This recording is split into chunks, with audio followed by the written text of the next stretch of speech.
Može.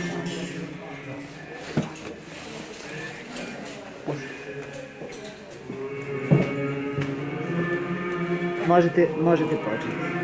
Možete početi. Pitaj ga nešto. Kako da počne? Manastir Slanci je mesto.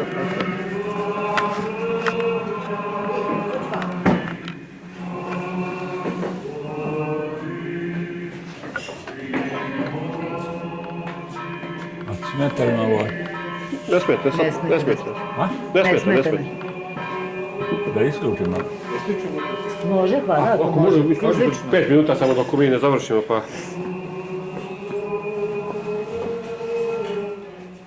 Može tako, da. Hvati. Manastir Svetoga arhidijakona Stefana u Slancima, po narodnom predanju zadužbina kralja Dragutina. Kralj Dragutin je jedno vreme vladao ovim krajima kao ugarski zet i on je podigao više tako crkava, Raču na Drini, manastir Ćelije i po predanju da je i ovaj manastir njegova zadužbina. Manastir je kroz svoju istoriju više puta stradao, rušen, obnavljan, sve do 1834. za vreme Miloša Obrenovića. Kada je Miloš Obrenović poslao Joakima Vujića da popiše crkve i manastire u okolini Beograda, pa je taj Joakim je dolazi ovdje u manastir, posjetio je, a sad imamo jedan njegov kratak zapis da je tadašnjega iguma vrlo sve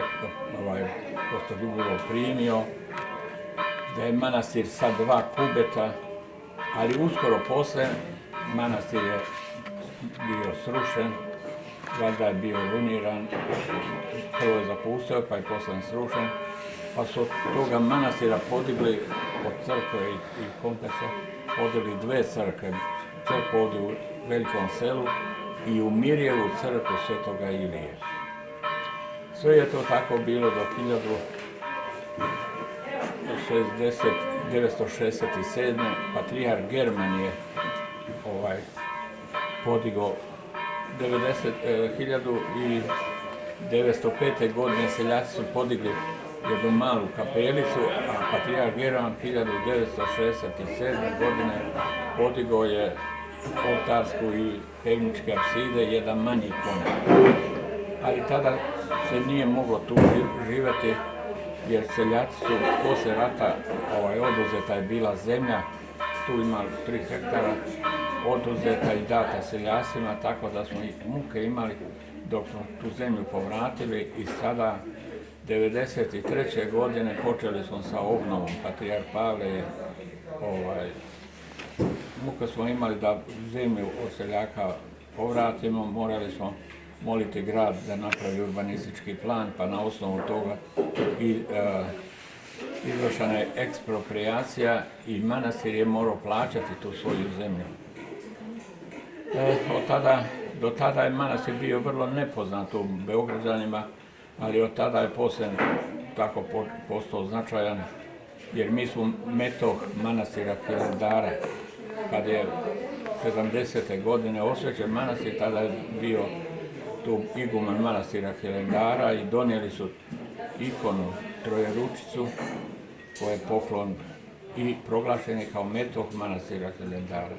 Ali tek kasnije zaživeo, jer negdje 92. i 3. godine pokušali smo opet sa obnovom i da se ta zemlja povrati manastiru. Evo tada počeli narod malo pomalo dolaziti u tako većem broju, pa smo praktikovali da svake posljedne službe bude malo predavanja, nego tu razne teme. A onda da bi taj narod ostao, služili smo kafu, krofna i tako. A u posljednje vrijeme kad su više naroda, sad smo prešli na kompletan grup. Ne morate li to sve, ne trebate li to od... Da. Ne, to ćemo baciti dalje. Da. Kažite nam ko vam dolazi na ručak, kako vi ko dolazi, ko su ljudi koji dolaze na ručak, kako uspevate da za toliko ljudi spremite, koliko je važno to okupljanje posle liturgije.